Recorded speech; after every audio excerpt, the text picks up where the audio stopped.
All right, so today is Digital Credential Overview, and we have two different presentations. The way this is going to work is that you'll have two presentations, and then there will be a breakout session where we will talk about your questions, and we have some guided questions for you to chat about these things in your small groups, and then to come back and share with the larger group. So the first is by Katrina Fogelson and Allison Hall about what is a digital credential. And your second presentation will be by Toby Kidd and Lisa Kammerlocher on who can issue and who should issue. So I'm going to hand it off to Allison Hall to get started. All right, thanks, Heather. And good morning to everyone. Hope everyone is having a fantastic start to your Tuesday. I'm going to share our screen here. And I am here with Katrina. You want to introduce yourself? Sure. I'm Katrina Fogelson. I'm an instructional designer over at the College Health Solutions. And digital credentialing has always been a passion of mine. So this is an awesome opportunity to be a part of this. Awesome. So we're going to dive into what, why, who of digital credentialing, right? We got to get a little preview tomorrow about, some of the different ways that it's going to be used across the university. But today we're really going to dig into answering some of those questions that came in through your forum responses and the Q&A doc of what is this all about and what does it mean to me? How can I use it? So let's get started. A digital credential is a portable, verifiable way to recognize learning. One of the questions that came up in the document yesterday and in our breakout session was, will these digital credentials have the potential to, cause harm to my field? How do they compare with a certification? And what this does is with, anyone can put anything on a resume, but with these digital credentials, it contains all this metadata. And that includes the name, a connection with the organization that issued it, what the earner did to earn that credential, what the criteria was, exactly what they learned and showcased in their knowledge, skills, or achievements for that badge. And then those are the elements that are required. But then there's also other elements such as you can align with industry standards or certifications that are already existing. You can attach expiration dates if this is something that needs to be recertified every once in a while. And you can even attach evidence of what the badge recipient has done to earn that digital credential. So if they are doing something like that is includes a link to a website or a digital portfolio, they can actually attach that to their digital credential. And if you were with us yesterday and earned your first digital credential, you got to see this in action. And if you stick with us through today, you'll get the day 2 version. So here you can see we've got the name, our description of what it means, what the recipients did to earn the digital credential, and then when it was offered and issued, so that anyone that receives it can verify that this came from the University Technology Office at Arizona State University, and it's not just something that they made up. It's more than just a picture. And so functionally how this works is that a credential issuer, which could be you, because as Toby and Lisa are going to talk about in a little bit, anyone can be a credential issuer. You set the criteria, you publish your badge, you say this is what is required for someone, a learner, a student to earn it. And then if you're using Canvas, you can set it up so that it's automatically awarded with module requirements. You can have the evidence attached, or like today where you're getting it with a link. the student earns it, and then they can showcase it and collect them into different connections. I am gonna mute my inbox tab because it's a little out of control right now. Thank you. And so they can display that along with their resume or a digital portfolio to gain internships, employment, anyone that would want to be able to see how they, what they have learned and how they have learned it. So these are portable, verifiable, and discoverable.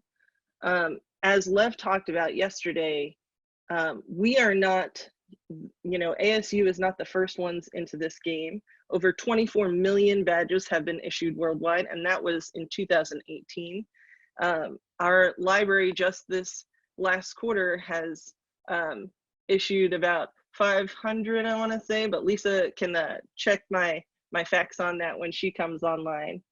And then those can be shared via a link across social media. And I saw some of our badge earners from yesterday were sharing. I saw some go out on LinkedIn and Twitter. And they, you even get an HTML embed code so that you can put them on websites or digital portfolios. At ASU, we're following the Open Badges 2.0 standard that was put forth by IMS Global, which is a very large learning consortium that has been looking at this standard for the last 10 years. And they're looking at what the open standards are for badges, a comprehensive learner record, and competencies and academic standards exchange, so that as these credentials are going out to employers, to people that want to verify them, there's a solidified tech infrastructure background that they're all aligned in the same standards. So there are lots of other folks that are issuing. We are not alone in this. And so these are some examples. At the end of this, we're going to share with you our white paper that shows some of the research the group has done. We really dug into how all these other universities are doing digital credentialing, and not just universities, but our industry partners, to find out when our students leave, when our learners earn these credentials and take them somewhere, are they aligned with best practices?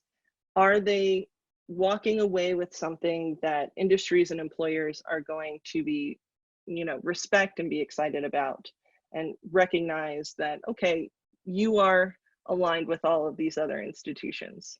So we are catching up to the game. And one of the pieces of research that you'll see is how this is being used across various industries and the impact that it has had.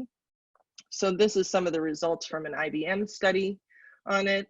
Walmart is, one of the largest employers in the world. They are working with Badger for their training for their associates. And so we've had some conversations with them about, what that looks like, how they're scaling it.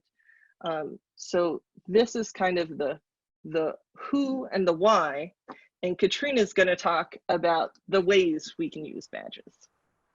Thanks, Allison. So as we know now, we have a little bit of an idea of what a digital credential is and how you can use them in a course or a program. There's several different ways to use them in a college setting. For instance, in assessments, every class has some form of assessment, be it exams, presentations, essays, performance, attendance, even when you're looking at the more liberal arts. With each of these different types of assessments, skills and competencies are being measured. We have pathways. When you design a course, you are actually already creating a pathway for the students to take from the beginning to the end of the course. And then credentials actually give us an opportunity to create a visual pathway for the students. Student success looks at, we have the transcript, the traditional way that grades are, students are graded on. And credentials allow the students to see what skills they've achieved along the way. And career readiness, once again, skills and competencies are the focus. By looking at a course, its objectives and assessments, instructors are asked to look at the career force skills that can be measured in a course. And credentials provide that visual representation, as Allison mentioned, that the learner can take with them and that future employers can look at. Next slide, thank you. So different levels of badging. Let's talk about the terms that are used for the levels of credentials. First off, I'd like to say that it's an ongoing debate, but it's generally been determined that competencies are usually the higher level of a credential, and they're typically made up of skills, knowledge, and abilities. Take a competency in communication, for instance. Most majors have some communication as a competency, being able to communicate orally or in writing. Skills would entail using proper essay format or giving the oral presentation. The students would need to have a knowledge of grammar and the ability to research and construct a persuasive argument. So when you're reviewing your course and lesson objectives, see what competencies you can pull out, and then what are the skills, the knowledge, and the abilities that are needed to just demonstrate proficiency of those competencies. Once you have those identified, you have the makings of credentials that you could be used in the course. Next slide. So pathways, this is where it gets really exciting. You can identify these competencies, skills, knowledge sets, and abilities in your course, and you can structure them into pathways. Think of the main competencies as the first line after your master badge. So for instance, in this example, you've got ethics, equitable communication, democracy, for instance. So what are those skills that are needed and those concepts that students need to demonstrate that competency? And if you're interested in pathways, I'm going to put a plug in for Thursday, because we're going to be talking about a single thread and how skills and competencies relate to a course that we actually created a pathway for in Healthy Lifestyles class. And then there's another way to look at pathways too. Credentials can be stackable. They can come from various places. You know, as I mentioned earlier, it could be an attendance issue, or it could be attending a workshop, as well as, you know, what they actually did in class. And then Badger in Canvas. So we do have Badger in Canvas. We have had it this past semester with the 60 pilots that we've mentioned a few times. And when it's turned on, it's a nice integration between the Badger platform and the Canvas LMS. So you can even have it turned on in an organizational or training instance of Canvas. If you want to go ahead and create training for staff, faculty, or students, I believe that's going to be talked about on Wednesday. And once you have it turned on, you can easily connect credentials that you have created to the modules in the course. They can either be pre-created in Badger, or you can go ahead and create new ones on the fly while you're in there. This example here shows the instructor side, and you can only have one credential per module. So you kind of have to think about, you know, what's the one skill, or what do I want to identify here in this module. And then the next thing you need to do after you create that, go back another one, thanks. You also need to go ahead and talk about, and go into modules themselves and set requirements for each one of those. So those are two main things that you need to think about when you connect Canvas and Badger together. Okay. So there's multiple ways to award badges as well. You know, you saw that you could go ahead and share them on LinkedIn and everything else, but Badger will allow you to have that automatic award by connecting it with the module, but you can also go ahead and award them manually, or let students claim credentials like some of you already have when you got your claim code after you completed the survey. So I highly recommend people complete those surveys so you can claim your credential. And then in addition, you can go ahead and manually push those out as well. So we're getting it. Okay, we can go ahead and go to the next one, talking about evidence. So one thing, as mentioned, you want to go ahead and show the evidence or what you've actually done for to earn the credential. So Digication, for instance, that's a great place to go ahead and use, something that we actually use here at the ASU.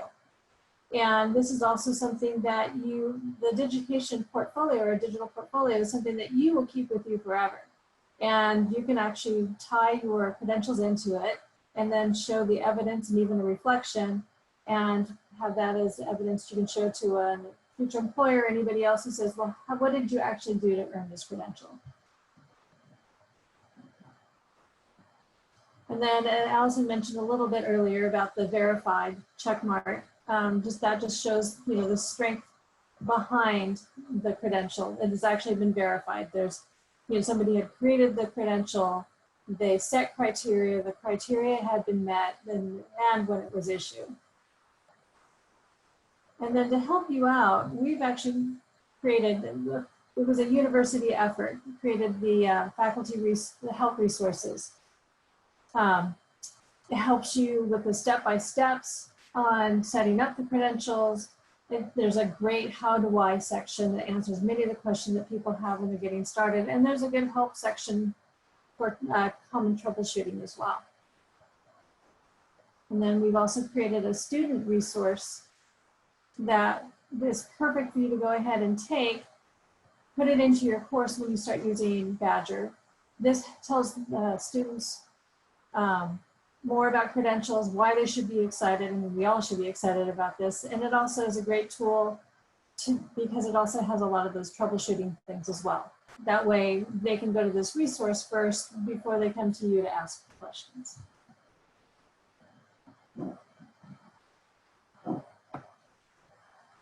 And so we're going to be sending out the slides and links to these resources to you.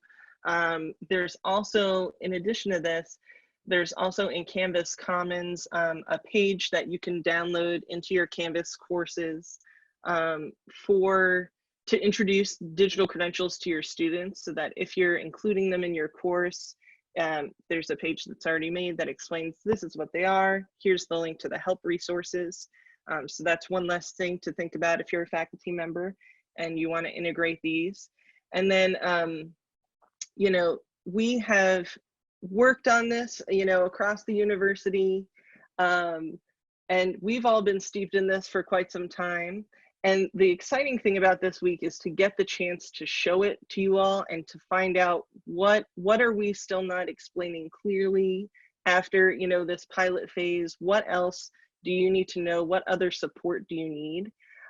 So at the end of this week, we're gonna be taking all the lessons learned, all the questions that you still have as we're going along, all your form responses, and we're nearing the completion of an Intro to Digital Credentials Canvas training course that will of course be digitally credentialed. And so once we kind of get the feedback from you all from this summit, we're going to incorporate that into that training course and launch that first one. It will just be an introduction. We'll have some more, we have plans for more advanced ones about like pathways, or if you're planning for your entire organization, college unit program. But it will be a start that you can take yourself, and you can also share with others in your unit that might not have been able to make the event this week. So Katrina, any other thoughts? Digital credentialing rocks. Digital credentialing does rock. So this is the end of our presentation. Heather, I see you. Well, you've got some questions in the chat, and so I wanted to make sure that you got to your questions, because I think they're good ones. Yes, I started trying to answer them, and that's when the slides started getting all crazy. Like every time I pressed the space bar, it was making the slides wick away. So the things we learn about how this all works. But the one that I was trying to type was in response to the questions about Career Edge. We have been in conversations with the Career Edge team, and we're trying to figure out how to get these all connected. So if you have you know, trainings, or you work with a unit that would be very interested in that, please let me know so that we can know to reach out to you to you know, you can help us figure out how this gets connected, do some pilots in Career Edge to see how those connections are working.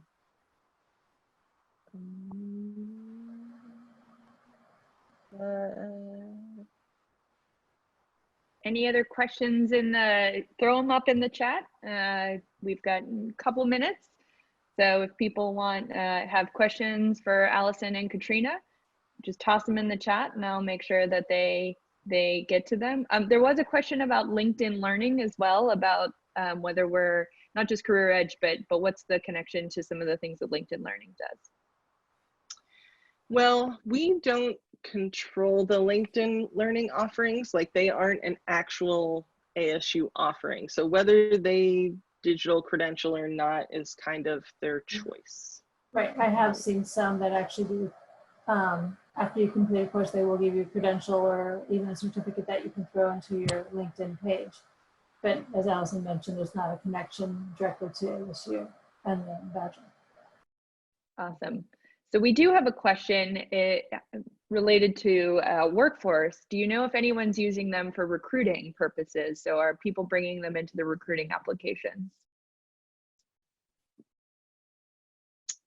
Into, like, our employers looking at them for recruiting? Yes. Well, yes, but it varies wildly. Recruiting students, sorry. Recruiting students, not recruiting, but interesting. Thank you for the clarification, Caroline. Yes, so recruiting students to your program at ASU. I have not heard of any pilots doing that. Any of our pilot folks out there using this for recruitment want to chime in? Yeah, I know that when we're going to be talking on Thursday, we're going to be talking about the Healthy Lifestyle Coaching Program. It's not necessarily used to recruit, having the credentials in the pathway yet to recruit students, but the credentials that have been created are based on national standards for health coaches. So we'll be talking more about that on Thursday.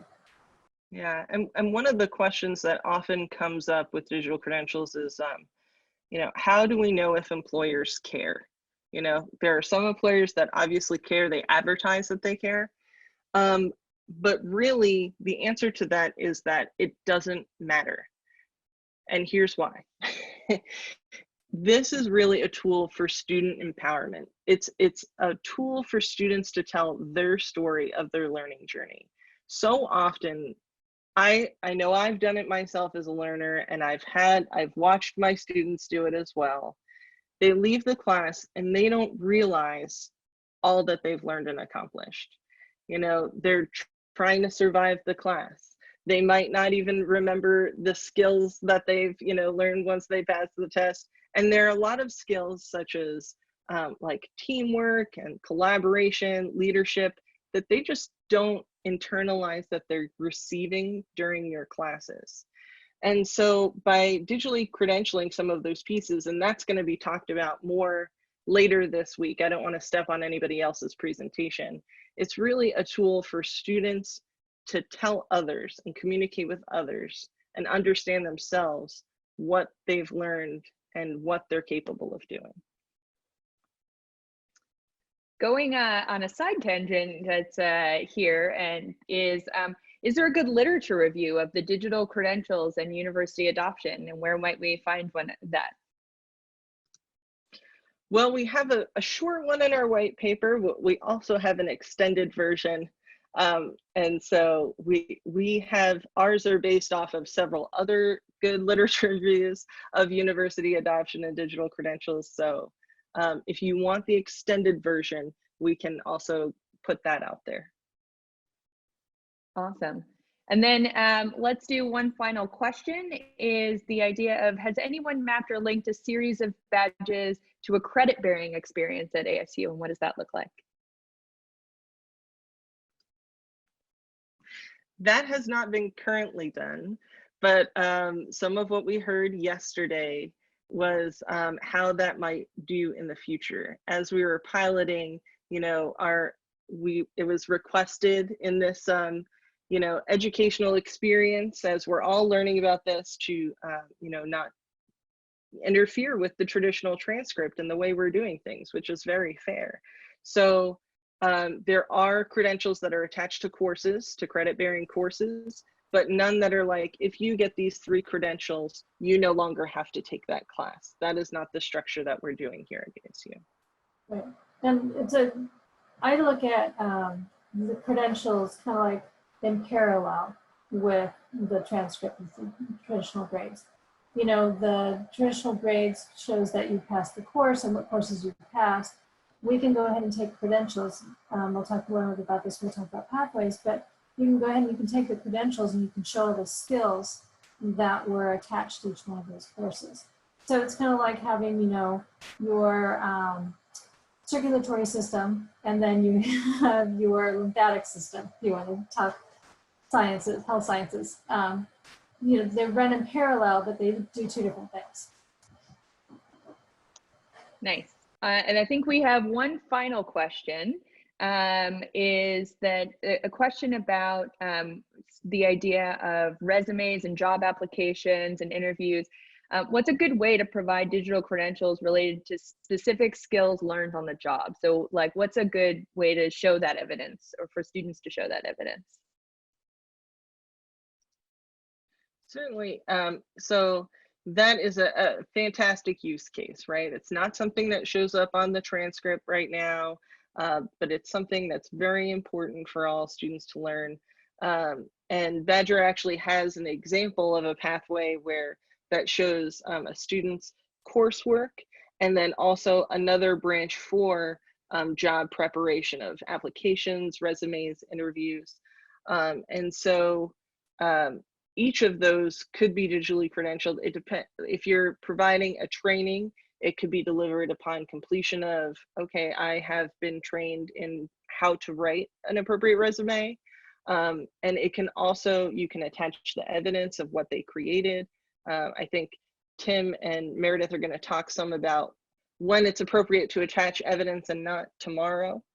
Or it could just be attached with a demonstration. One of our pilots from UTO with our student workers is centered around 21st century skills. And so they create a digital portfolio entry explaining how they have prepared for something, how they've showcased leadership, and then they submit that to be credentialed to by their supervisor. So there's a few different ways we could do that. It's a great use case. Awesome. So we're right at 9:30 now, which means that we're on to our next presentation. So I'm gonna invite Toby and Lisa to the stage to start their presentation on issuance.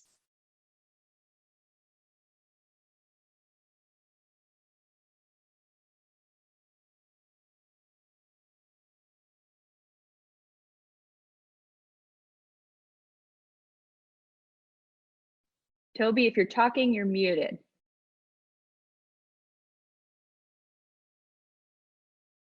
There we go. Sorry about that. When you present, everything just goes away. This is fun. We're all learning together, huh? Thank you all. Good morning. My name is Toby Kidd, and now I need to figure out how to advance the slide. I did practice this, I promise. My name's Toby Kidd. I'm the manager of Herberger Online Learning in the Herberger Institute for Design and the Arts. And I am here with Lisa Kammerlocher, who I'll introduce herself in a second. My path to digital credentials has been going on for a few years now. It was when the Herberger Online Learning team was presented with some really interesting challenges. We looked to micro-credentials as a possible way for us to augment the existing work that was happening in the Herberger Institute and really leverage some of this, the power of enabling the learner to showcase their own knowledge, skills, and abilities, and democratize learning, and break down some of the inherent barriers that might be in place when dealing with large institutions to help learners of all walks of life. So it's a really cool thing to see this culminating together, and I'm excited to be here. Lisa, do you want to talk a little bit about your background with digital credentials?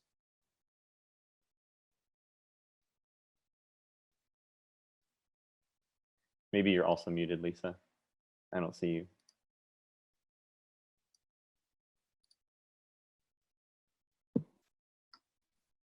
Hello, everyone. I was trying to tap the spacebar method and it didn't work.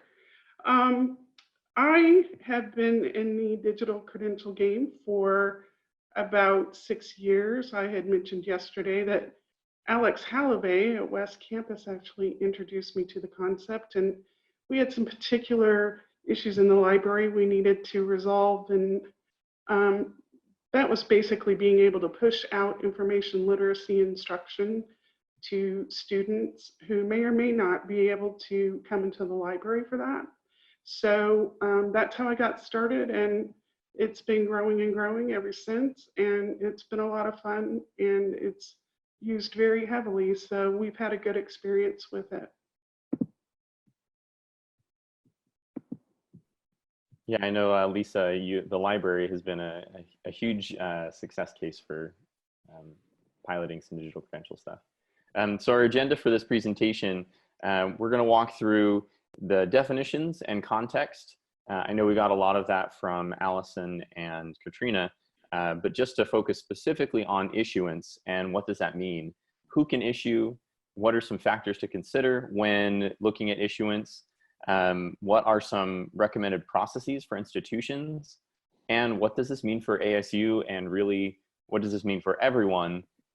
Because I know we have a lot of, there are some folks even from outside ASU here at this presentation. Lisa, do you want to talk a little bit about this slide? Certainly. So what is issuance? Well, essentially, it's getting recognition for an activity in the form of a digital credential. So that is a pretty basic definition there. The issuer is a little bit more complex. It's an organization or individual that's been verified to issue digital credentials. So here at ASU, you may have a person or a program or institution that acts as an authority and makes that credential available to someone as a certifiable experience. And currently, as has been said, anyone can create an issuer profile and issue digital credentials with or without ASU's permission. So one of the great things about being an issuer is that the whole digital credentialing process, I think, it provides a flexibility that supports the ASU charter, from inclusiveness to advancing research of public value, that democratization of teaching and learning. It gives us the opportunity, I think, to acknowledge that rapid and fluid development of skills and knowledge that happens in this very innovative environment here at ASU. When you're thinking about who should be an issuer, I think there are a lot of perceptions around that. On our work group, we grappled with specifying how an issuance of credentials at the college, program, university level might be managed to provide the proper kind of oversight for who can create and issue credentials. And I think when we came down to it, we figured that the organizations and institutions here at ASU, they'll have to decide what models work for them.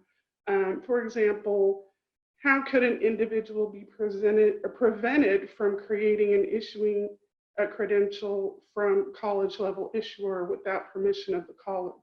So these are some of the issues that we had to think about as we went about this process. So moving along. So you'll hear this a lot. Anyone can issue anything, but should they?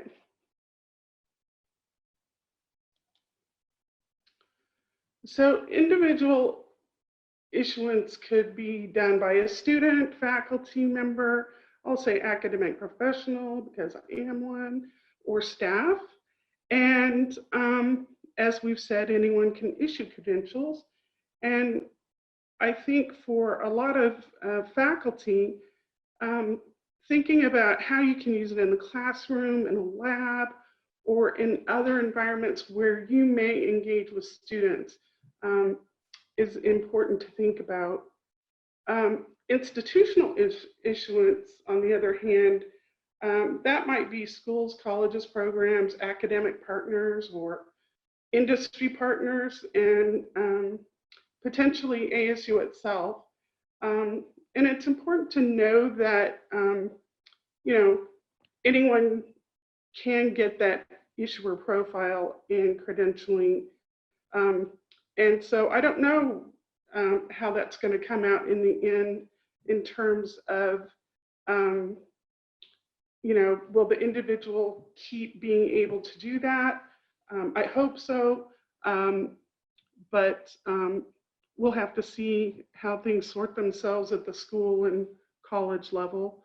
So some of the things to consider with issuance are, what's the purpose of that issuance and how does it relate to the institution's purpose? Is it large scale or small scale?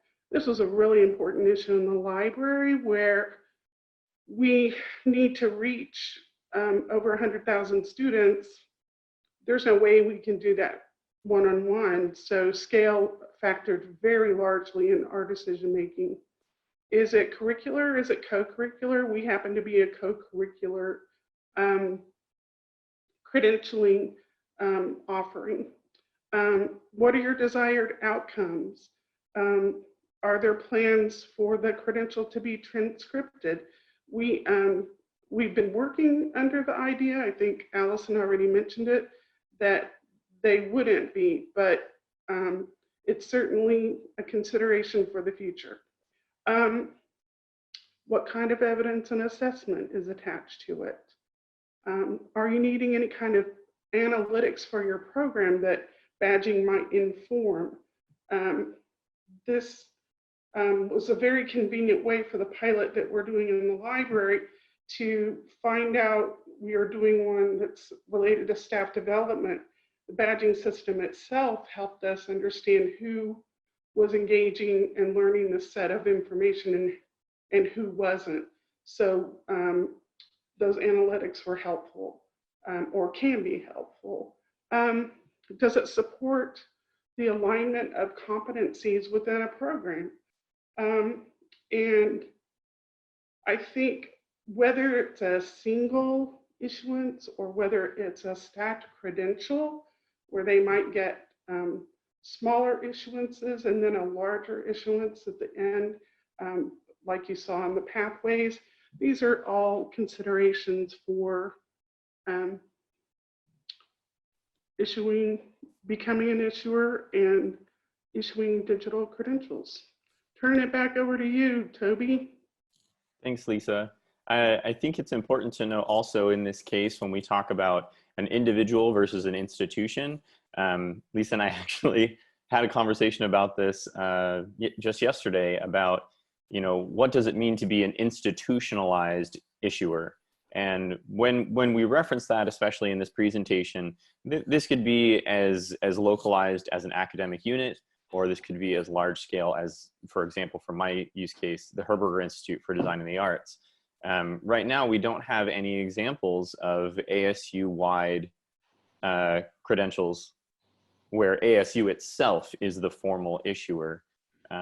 So, as we were looking at that previous presentation from Allison and Katrina, and you think about all these things that get packed into that digital credential, those are the considerations that need to be had within the individual programs. And so just keeping that in mind as we walk through, we want to talk through some specific use cases that might be good examples of an individual issuance. So a staff member or a faculty member, even a student themselves could issue something to one of their colleagues or their peers. Actually, one of my first experiences receiving a badge was when Allison Hall gave me the like good coworker badge. And it was it was a really fun thing to share around, and it meant something in that moment. It's not necessarily something I would throw on a resume. Or maybe I would, I don't know. But when you consider that there are these many levels at which we could issue these, it starts to make a little bit more sense. And so some of these use cases will hopefully help paint a better picture for you. So for an institution level, I can speak from the arts perspective. Yeah, Allison mentioned this earlier when you talk about collaboration, when artists are working together on a student production or in chamber music ensembles. That realization that the student even learned that's an amazing thing to credential from an institution level, because it empowers the student, the learner, to then know that they have that knowledge, skill, or ability themselves, even though it's not directly reflected in the coursework or the course titles that have been transcripted for them. You could also look at professional development and core competencies from a human resources standpoint, training your employees to do an industry-specific job. Lisa, I know you had an example from the libraries for an institutional issuance. Did you want to mention that? Sure. We had a collaboration with the Fulton Undergraduate School of Engineering, and so they wanted some support around a few things, some core library research skills, helping students avoid plagiarism. But one of the bigger areas and one of our newer badges or credentials is around research data management.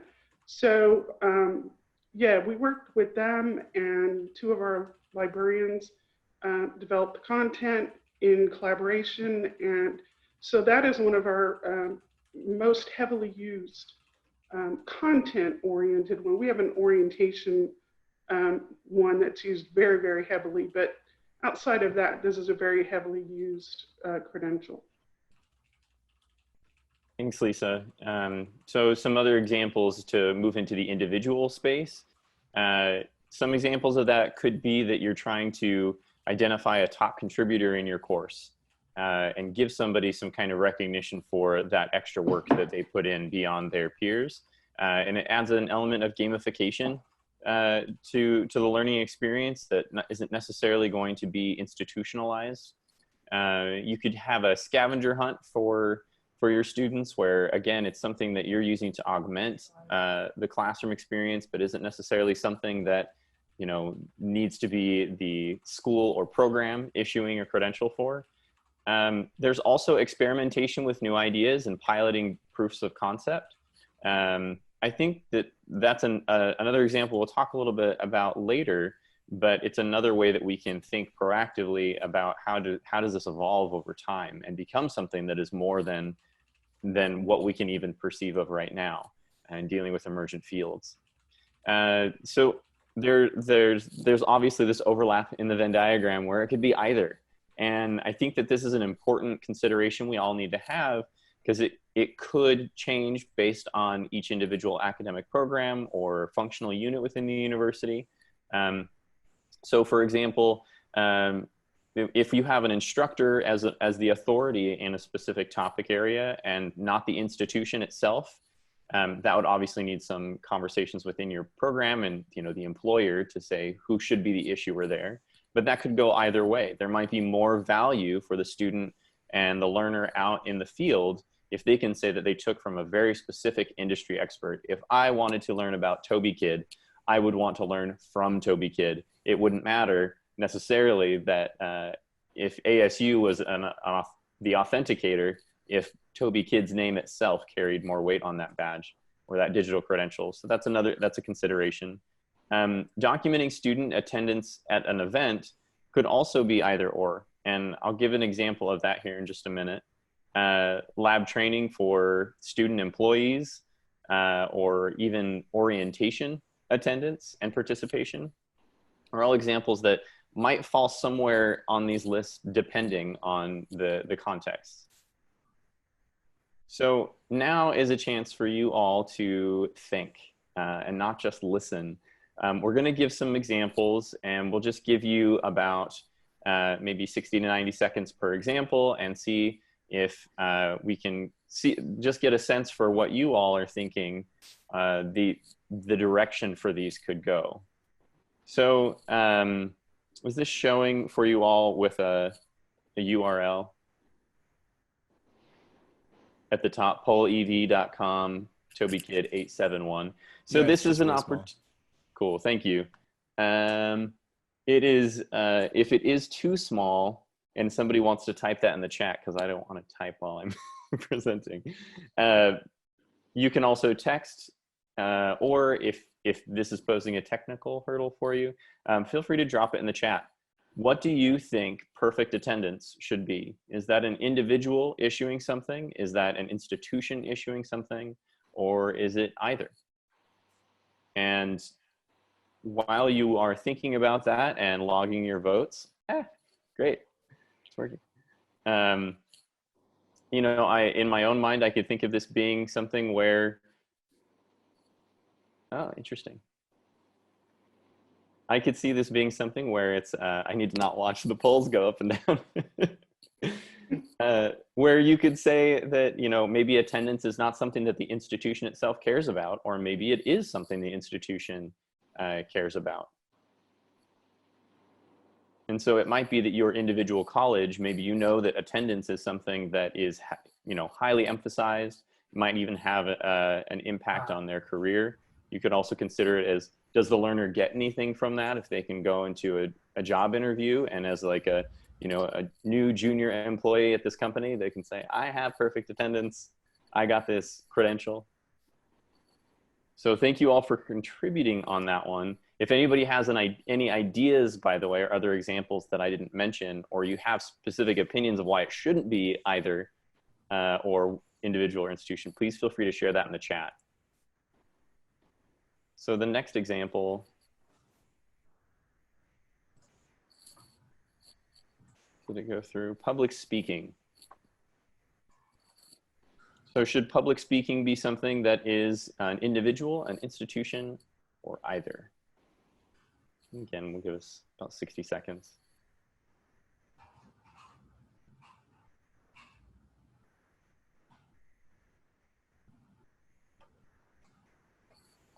Cool. So I see a surprising number of individual compared to the institution. So I'd be interested to hear some thoughts on that. My own personal leaning is that that's a great institutional one to offer. That doesn't mean it's right. That just means that's my opinion on that. So again, these are good things for administrators to be thinking of, program leads, also faculty members as you're considering the types of things that you're wanting to credential, what would and would not be appropriate. Public speaking is a great one for the School of Communication. And it would be, you know, there are other use cases as well. That's not the only one that should issue. However, it might be less important when you look into other fields. Maybe sustainability isn't as concerned. Caroline, I saw you threw something in the chat about it depends on the context situation. I think you're absolutely right. Let's jump ahead to the next example. And this one I already mentioned, but I would like to poll you all on your thoughts. Event attendance.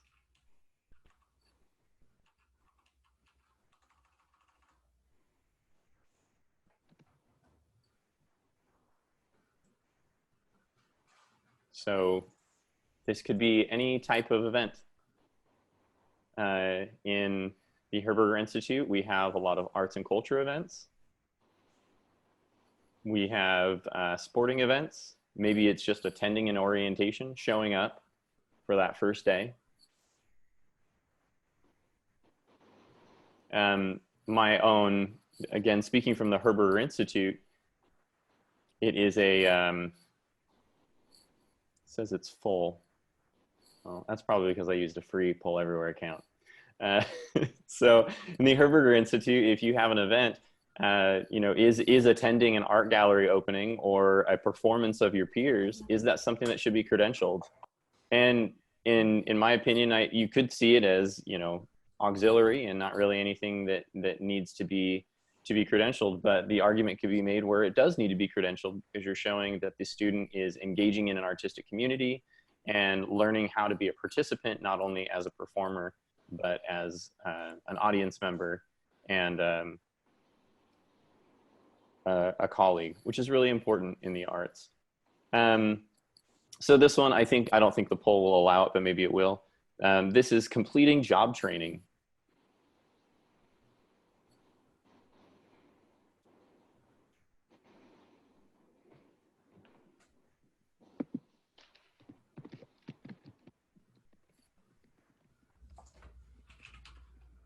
So completing job training is interesting. There's a huge, I mean, obviously we can think about institutional levels and why you would want to have that if you're being trained on an industry specific activity versus something like, did you learn how to operate and clean the coffee machine?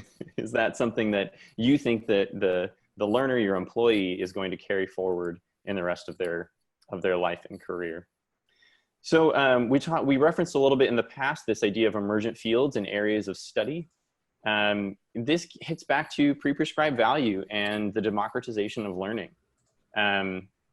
Lisa, you had mentioned that there is an example in the library or because of your core competencies and emergent areas of librarianship.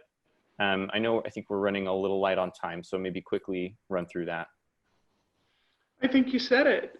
Essentially, there were areas where we kind of needed to level the playing field in terms of who had been exposed to certain kinds of new emerging areas in librarianship. So for us, that was data management and scholarly communication and open access. So yes, we just finished that pilot, in fact, and we have some survey data, so it's going to be interesting to see how everyone responded to the experience. Cool. In the Herberger Institute, we also have artists who are working in local communities, and those always have unique concerns. We might be engaging in areas that need new, unique curriculum because it already exists, but going through that process of establishing a new degree path, this idea that we need to pilot something before it becomes institutionalized. This is a great opportunity to deploy and issue badges, and again, can be considered from either an individual or an institutional level. So while we've established that it's up to the issuer, all of this is up to the individual issuer and the constraints. Context is everything when you're trying to make these decisions, but still a process is really strongly encouraged. We can look at this example that comes from the Utah State Board of Education. It's their K through 12 micro-credentialing system. And the way they have it set up is that they have an initial review. So the credentials are submitted to the digital credential liaison for initial review and approval. So that means that they've actually, business process, assigned somebody to review these items. And then they go through a beta testing period where they're issued for a semester and ensure they're meeting the desired learning goals. And then the final phase is UX testing to make sure that those who are receiving the credential are actually, is it an appropriate representation of the learning experience? And so again, thinking about it from a high level, if you are an institutional representation, meaning that you're a program lead, a department chair, any level of decision-making about what a program does or does not do, these are some things that you might want to consider in that process if you are prepared and capable of instituting some kind of review process to bring on new credentialed opportunities for your program, or if you want to continue to allow them to be issued by individuals in order to facilitate this move and experiment with new ideas. So what does this mean for ASU? Lisa? So as you begin to think about becoming an issuer really in any of these contexts, it's important to take responsibility for shaping the issuances that really best support your goals, and determining what does that look like for you. I think one of the biggest challenges is devising that unified strategy, especially in this environment where it's very fluid and anyone can issue anything. I think when you think about schools, programs, colleges,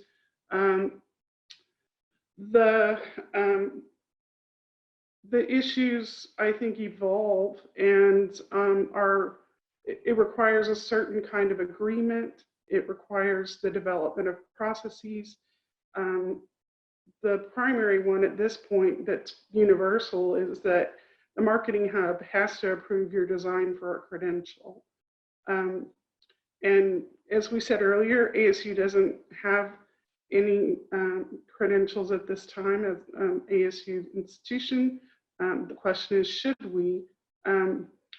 There has been talk about 21st century skills. Are there common skills, knowledge, and abilities that the institution might want to sanction? And who decides that? So that's, I think, an evolving question. And then if you're just getting started, I really recommend a lot of the process that we went through. It's great to know what other people are doing, whether it's here, whether it's another institution, and figuring out how they go about issuing. Are they doing it at an individual level or an institutional level? And what credentials would you incorporate or adapt from different programs that you see? And are you best being an individual credentialer or issuer or an institutional issuer? So those are all questions as you move forward and take action around this issue that you would want to consider. Toby. I want to underscore that the market research is really important for you to understand the space that your discipline and your subject areas really operate in. The one thing that is very clear about all of this is that the one institutional policy for all of ASU is not going to work for each individual program. We need individuals within those programs to step up and make decisions for how they think digital credentials can benefit their students, their professionals that they are putting out into the workforce. And even more so as we consider the universal learner and all of the learning realms that President Crow has been talking about. For the university, there are so many ways that we can devise new strategies and new systems to help learners across the board. So faculty and individuals really be thinking about what knowledge, skills, and abilities you're teaching already that could be credentialed. You can pilot new credentials in your program. Maybe ask yourself if your leadership is attending this conference. And if not, share resources with them and help them learn what you've learned this week. And then to leadership, consider what the competencies representative of your discipline are. And how will you manage your issuer? What are your business processes will be followed in your unit? And also making decisions about what can and cannot be issued by individuals in your program. A lot of that's going to be covered tomorrow when you start to think about evidence and assessment. So that's all we have to say for issuance. And thank you all. Awesome. Thanks, Lisa and Toby. And just on a point that Lisa and Toby said is that, you know, there are no ASU central credentials currently, but we heard from both Sequant and Kim that that may change as we move forward, and the ASU is really thinking about what does that mean, even at the senior level of the provost office or in the learning enterprise. So I think that this is an emergent space for ASU, and it's really exciting that we all get to help shape it as we're on this call, right? And as we move forward into the future. Any questions for Toby and Lisa? We can take about 2-3 minutes of questions, and then we'll move into our next section of the event. I did see someone previously, a couple minutes back, is that are there opportunities to sort of re-badge into a digital certification, things that have already been certified, so like city training or things like that, and what is the best practices around that?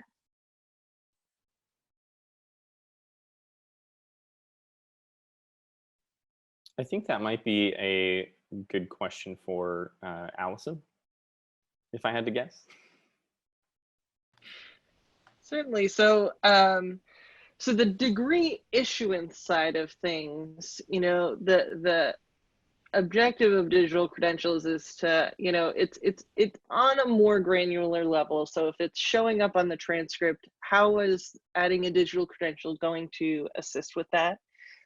Is a question I think you should ask. As Heather was just saying, we don't have, you know, a way to align these digital credentials with the transcripts right now. So that's something that we're keeping an eye on in the future. But as far as something like a city training, that would be a fantastic thing to digital credential, right? They complete their training and they can receive the badge for it. I mean, actually with city training, you do receive the certificate from city for completing that. But then that can be submitted to your course space, and you can also issue a separate credential for that.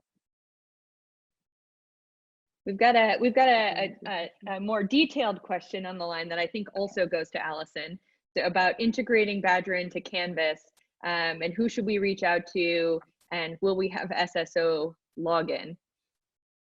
Excellent questions. So yes, we are working on SSO login right now.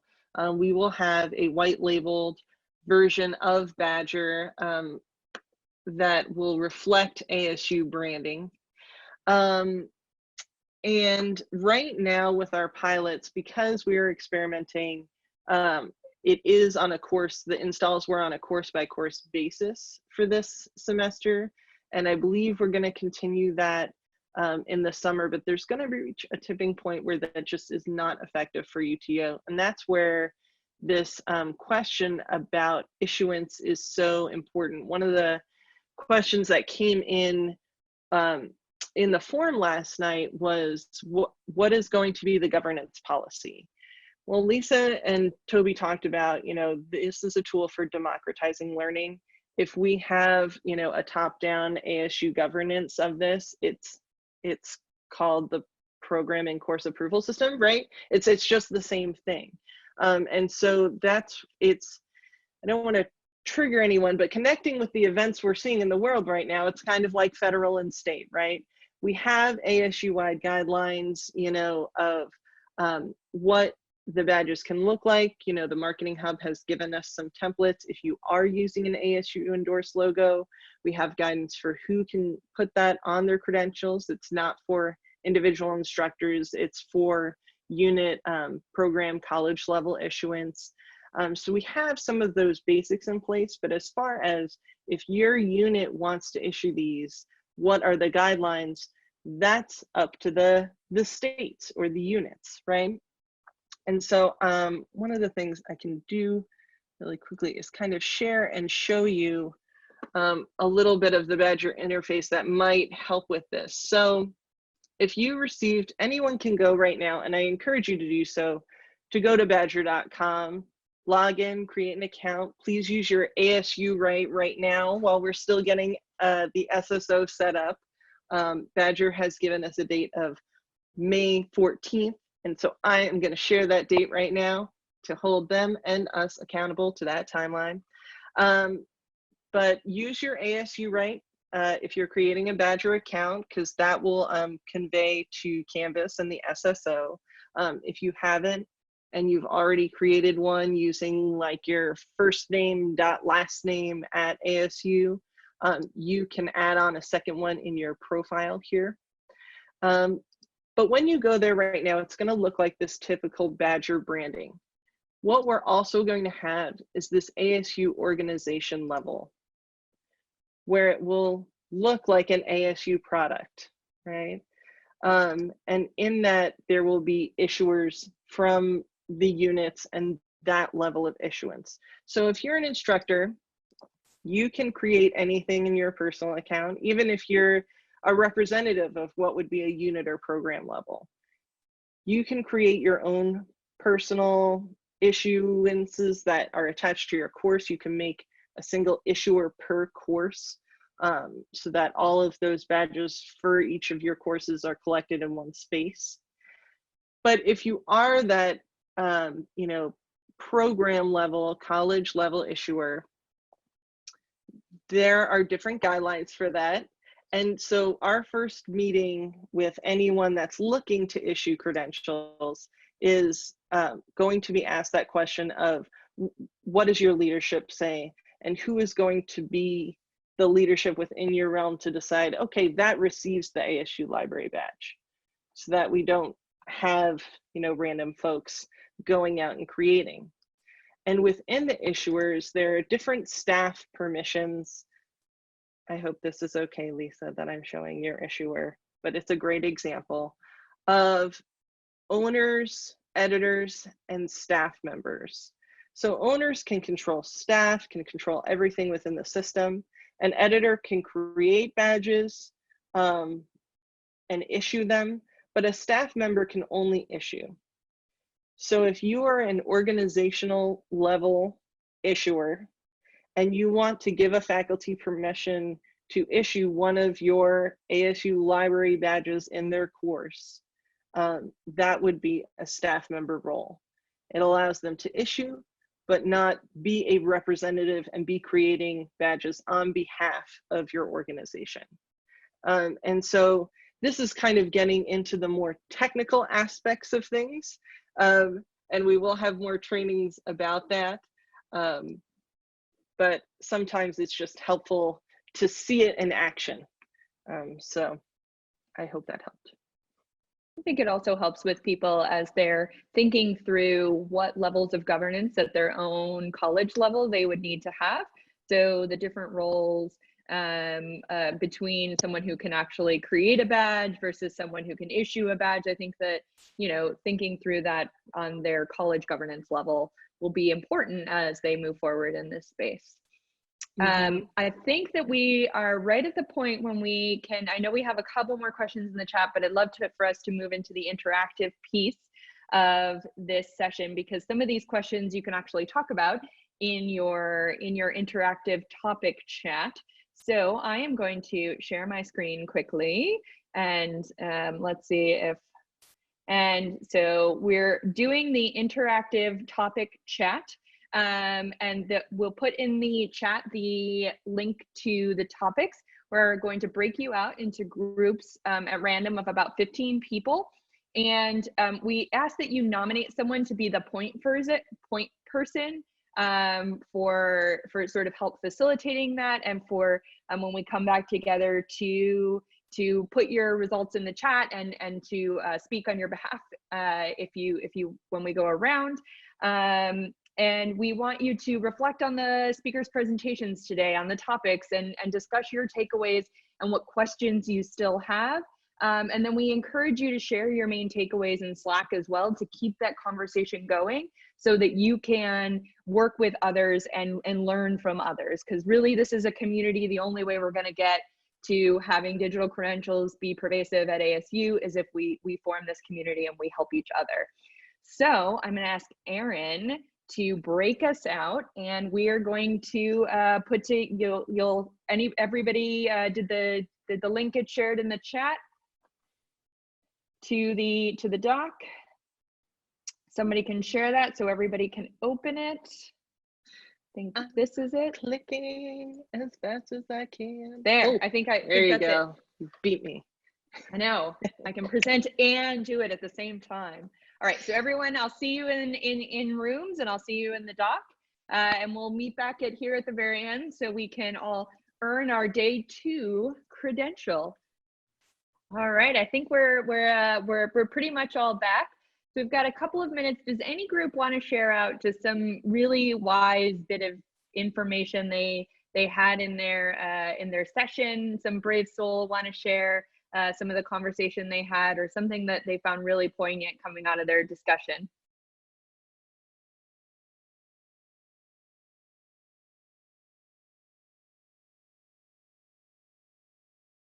I know I've talked a lot today, and I want to leave room, but I do want to address something I saw in the chat from Kimberly Purcell about Professor Tom and Professor Sue issuing the same badge, and it kind of bounces off you know, some of the conversation we were just getting to our room about faculty professional development is with the pathways, you can have many different credentials be the same completion credential. So if in your college, Sue and Tom are both doing city training, they can still do their city training, but either of those could equal the college level city training. So as you're starting to connect with each other from across the university and different institutions, like start thinking about like, well, do we have to all make the same training? Or can we collaborate on making some trainings? And how can we intersect with each other? So I just wanted to put that little mind worm out there. Allison, how's that different than having multiple individuals be authorized issuers under the same issuer? It adds a little more gravitas. So, I mean, I could issue something and you could issue something, but we're just Tim and Allison. But if Haida issues something, then that's next level. So that's one of the things that we talked about in our breakout room was kind of the thought process of deciding where it should be issued, what things should be issued from Tim, what things should be issued from Haida, what things should be issued from ASU, kind of basing that on who's going to care in the long run, who's going to look at someone's credential and say, I care that you have that credential. And that kind of scope will help guide us as we choose what level to be issuing it at.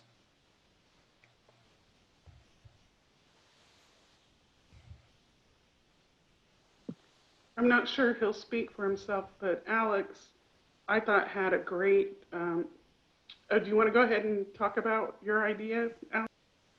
I can try. So this actually follows a little bit on the earlier discussion. I mean, I think we need to figure out, it's less of a technical question, but how to map what people are doing kind of university-wide. So we're getting some of that here in bits and pieces, but getting an idea, I think this is what Lisa was maybe referring to, I'm not sure. Yeah, getting a better idea of kind of what people are issuing, at what levels, and beyond that, kind of who's failed miserably and how, so that we can try to not do that. And kind of the big hairy piece is that question of the bureaucratic process of policy creation and the rest of it, and it'll be really good to know who's doing what on that front, and so that we can both make those connections, as Professor Machi noted, we can make those connections and see whether there are ways to integrate our badging systems across the university, but also so we can use those as examples. All right. Thank you everyone for coming. It's 10:30. We hope we'll see you all tomorrow. You can go earn your day 2 credential. It's in the chat, and it will also be posted in the Slack channel. So please go earn your day 2 credential, and we'll see you tomorrow. Thanks everyone.